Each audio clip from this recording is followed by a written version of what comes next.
Good morning, people! Ayan nga, guys. So, ngayon, appointment ko sa doktor. Check up namin ngayon at naisipan namin gumamit na lang muna ng tricycle para makatipid-tipid naman kami ng gasolina. Mahal-mahal ng gasolina sa sasakyan. Another day, another check up.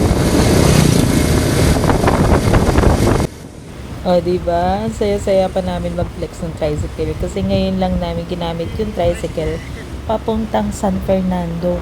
Medyo mahaba-haba yung biyahe namin. Nasa siguro mga 30 to 40 minutes. Kita nyo naman yung dinadaanan namin. Highway talaga. Pero okay lang. Ini-enjoy naman namin dalawa yung biyahe. Ang hirap din kasi mag-park pagdating dun sa hospital kasi sobrang puno na ng mga sasakyan. Kaya pag tricycle lang gamit namin, medyo madali lang. At bago nga kami magpunta sa obstetrician ko, kumain na muna kami dito sa Jollibee dahil ito lang yung malapit sa hospital. So kain tayo, guys. Later na lang ulit.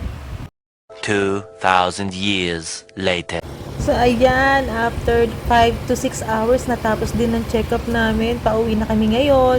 Mamadali na nga kami makauwi dahil baka abuti kami ng dilim. Sipan pa namin mamalengke na lang din ng ulam para mamayang gabi. At akala nga namin okay na pero kailangan namin bumalik bukas para sa final ultrasound. Kasi kailangan na mai-monitor ni baby dahil 8 months na. Yun lang po. God bless. Thank you.